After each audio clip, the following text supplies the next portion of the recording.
السلام عليكم ورحمة الله وبركاته. النهاردة عندنا وصفة حلوة جدا، هنعمل البيتزا بطريقة حلوة جدا سهلة جدا مش مكلفة. لو قارنا البيتزا من بره هنجيبها من بره ب130 جنيه 120 جنيه، طبعا على حسب تكلفتها في كل محل. لا، النهاردة هنعملها بنفس الطريقة بالظبط وطعمها حلو جدا جوسي جدا جدا. لو عجبك الفيديو بتاعي النهارده يا ريت ما تبخليش عليا باللايك والاشتراك وكومنت حلو من ايديكي. الاشتراك مكتوبه قدامك على الشمال كده، تتكي عليها واختاري كلمه الكل وتكوني انضميتي على ليلتنا الجميله، ان شاء الله تكبري بيكي باذن الله. يلا بينا نسمي الله ونقول البيتزا الجميله دي عملناها ازاي. وعملنا بيتزا احنا بنسميها يعني بيتزا الفصلين، نص ونص. تمام. تابع معايا لغايه الاخر. اول حاجه بعملها بعمل الخميره بتاعتي. كيس من الخميره او معلقه كبيره من الخميره ومعلقه صغيره من السكر على نص كوبايه كده من الميه الدافيه الدافيه خالص اللي انت تقدر تحطي صبعك فيها تستحملي دفيانها. تمام.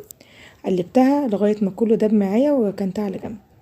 في بول عندك تمام او في العجينه براحتك معايا كيلو من الدقيق. تمام. وهنزل عليهم بمعلقه من الزعتر، اساس عجينه البيتزا الزعتر. معلقه من الزعتر، طبعا الزعتر عندي كان خشن قوي فحبيت ان انا افركه بايدي كده. ومعلقه من الملح، معلقه كبيره كده من الملح. تمام. وشويه من الزيت، لو عندك زيت زيتون تمام، زيت بيتي مفيش مشكله خالص. وهنزل عليهم بالخميره بعد ما فورت معايا بنفس الشكل كده. تمام. لازم تختبر الخميره بنفس الشكل، هتلاقي طلعت فوران كده. هي دي كده خميره ناجحه ان شاء الله معاكي. وبعد كده جنبي ميه دافيه. تمام. انا استعملت على الكيلو مج واحد بس من الميه. طبعا على حسب الجي بتاعك، ممكن ياخد اقل وممكن ياخد اكتر. تمام. بس ما بنزلش بالمج مره واحده، انا بنزل بالتدريج لغايه ما العجينه تلم معايا. بدات الم العجينه بنفس الشكل كده وحطيت لها طبعا باقي الكميه المج اللي احنا اتفقنا عليه. عجينه البيتزا بتبقى منخية شوية وبتبقى ملزقة حاجات بسيطة، يعني ما تخافيش لما تطلع معاكي ملزقة مثلا. لا، دي كده عجينة مظبوطة. هتلم في الاخر معاكي بنفس الشكل وهندهنها شوية زيت والدنيا حلوة قوي. بصي ايدك مش ملزقة خالص، هي بس بتبقى ملزقة. تمام. بشوية زيت كده كل ده هيروح ان شاء الله معاكي. هسيبها لغاية ما تختمر معايا، لغاية ما تخمر معايا. يعني ممكن تاخد لها في الجو اللي احنا فيه دوت نص ساعة. لو في الشتاء ممكن تاخد لها ساعة، بس ان شاء الله ما تاخدش معاكي وقت باذن الله لان الجو في الصيف يعني. غطيتها بكيسة لغاية ما تخمر. هعمل معايا صلصة البيتزا. الصلصة سهلة جدا، بضرب طماطم في الخلاط حوالي نص كيلو من الطماطم. تمام. بصفيها وبنزل عليهم بمعلقة من معجون الصلصة الخام، وبنزل كمان معلقة من الزعتر الخشن، اساس الصلصة زعتر الخشن، ومعلقة من الملح ومعلقة من السكر، وبنزل عليهم ب3 معالق من الزيت. الصلصة جاية سهلة جدا جدا مفيهاش اي حاجة خالص. لو حابة تحطي توم مفيش مشكلة، انا حطيت معلقة من التوم المفروم، مش حباها بتوم الغي التوم خالص. هرفعها على النار لغاية ما تتسبك، نزلت عليها بشوية من الكمون، طبعا مصورتوش معاكم معلش. وهسيبها تتسبك لغاية ما تتقل معايا وتتسبك. عقبال ما اتسبكت كنت قطعت معايا فلفل كوبي جوليان وطماطم وزيتون وفلفل. وهنا معايا بقى الحشوة صدق وبسطرمة. الصدق بيكون مجمد عشان اعرف اقطعه.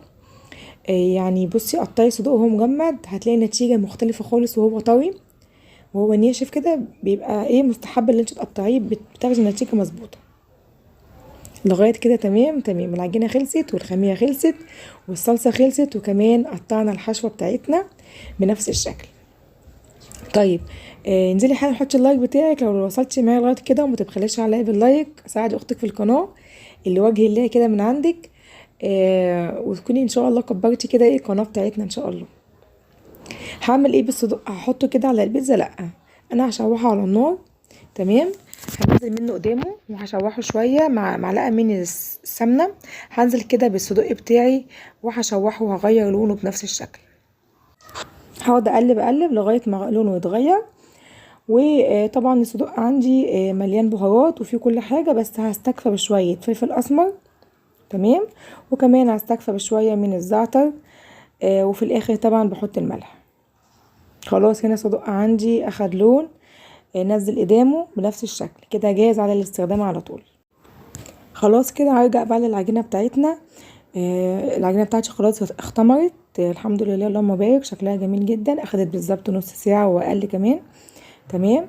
نزلت منها الهواء بنفس الشكل، لازم تنزلي الهواء منها بنفس الشكل كده. الكيلو بتاعي عملته على 4 كور كده، تمام، على قد حجم صينيه البيتزا اللي عندي. طبعا بتقطعي على حسب او على حجم الصينيه بتاعتك. تمام. قطعتها بنفس الشكل كده. جمدي قلبك لو لسه اول مره تعملي البيتزا في البيت واول مره اعجني بغمضه عين، هتطلع معاكي النتيجه مظبوطه 100% ان شاء الله. وامشي على الخطوات، ما تشيليش اي خطوه خالص قلناها، وان شاء الله يطلع نفسك حلو في الاكل، وتطلع ان شاء الله الوصفه باذن الله جميله ان شاء الله. حطي اللايك بتاعك وانزلي حالا اشتركي في القناه، وتشوفي القناه بتاعتنا مليانه وصفات ان شاء الله تعجبك اي وصفه وتنفذيها باذن الله. خلاص قطعت العجينه بتاعتي على 4 كور بنفس الشكل، سبتها تختمر تاني. تمام. هنا خلاص محضره كل حاجه خلاص على الحشو على طول. دي الصينيه بتاعتي. تمام. دهنتها شويه من الزيت، وهنزل بالعجينه بتاعتي بعد ما اخدت خمر تاني. تمام. لو لسه بتلم معاكي سيبيها، هي ممكن تلم معاكي، يعني محتاجه تاني تتساب تاني. تمام. بعد ما لفتها كده على قد الصينيه، خرمتها بالشوكه. تمام. عشان مش عايزاها تتنفخ تخش الفرن وتبقى منتفخه. تمام. ونزلت بالصلصه بتاعتنا. بصوا الصلصه وجمالها، جميله جدا في منتهى الجميل. تمام. في الخطوه هنا بعد ما حطينا الصلصه ممكن نحط الجبنه بتاعتنا. تمام. او ممكن تبتدي تحطي الحشوه بتاعتك. انا هنا حطيت الحشوه ونسيت خالص احط الجبنه بصراحه يعني، فمش مشكله يعني، الدنيا مش هتقف، هنكمل. بس انا بقولك على الاخطاء اللي انا نسيت اعملها. عملت بقى بيتزا النصفين اللي بيقولوا عليها، النصين، الصيفي والشتوي والخريفي والصيفي والكلام دوت. عملنا بقى نص ونص.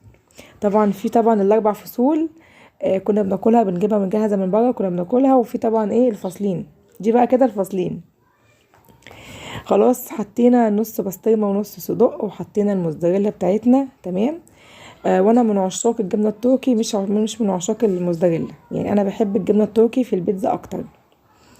المهم حطينا بقى الجبنه، بعد كده حطينا الطماطم، وحطينا الفلفل بتاعنا بنفس الشكل. زوقي بقى براحتك وتعايشي كده في الصينيه بتاعتك. هنا الزيتون بتاعنا حطيناه بنفس الشكل كده. ولو حباها سبايسي في الاخر بحط فلفل سبايسي حامي، مش حباها ممكن تلغيها عشان خاطر طبعا الولاد. بس كده الصينيه بتاعتنا جاهزه. هنخش الفرن تاخد لون من تحت، وبعد كده اولع عليها الشوايه لغايه ما تاخد لون من فوق، وهي دي البيتزا بتاعتنا. حطيت بقى شويه من الموزاريلا كده بنفس الشكل من فوق، عشان تبقى بقى عامله الواجب معاهم بزياده. تمام. تمام. هدخلها الفرن، وهتطلع بنفس الشكل كده، محمره من تحت واخده لون من فوق، وجوسي جدا، طريه جدا. الحروف دي حروف الصلصه، مش ناشفه، دي حروف الصلصه بس عامله لون. بس هي فعلا كانت جوسي جدا، طريه جدا. تتاكل اكل بصراحه يعني. بصوا ولا اجدعها بيتزايه من بره، تقدري تعمليها في البيت باقل التكاليف. يلا انزلي هاتي مقاديرك وحالا نفذي الوصفه بتاعتنا، وان شاء الله تطلع معاكي نتيجه مظبوطه باذن الله. حطينا عليها شويه كاتشب بقى عشان اللزوم الدلع كده بتاعهم. تمام. بصوا جوسي، والموزاريلا سايحه فيها في منتهى الجمال. انا الفيديو بيتكلم قدامكم، مش انا اللي يعني بصوا انا بتكلم لوحدي. شوفوا بقى بعينيكم الحاجه عامله ازاي. اتكلي على الله وعجني عجينتك، واعملي حشواتك زي ما اتفقنا كده، وحطي اي حشوه تعجبك. الفيديو بتاعنا خلص، يا رب يكون الفيديو عجبكم. اسيبكم في رعايه الله، وانتظروا اللي جاي باذن الله. مع السلامه.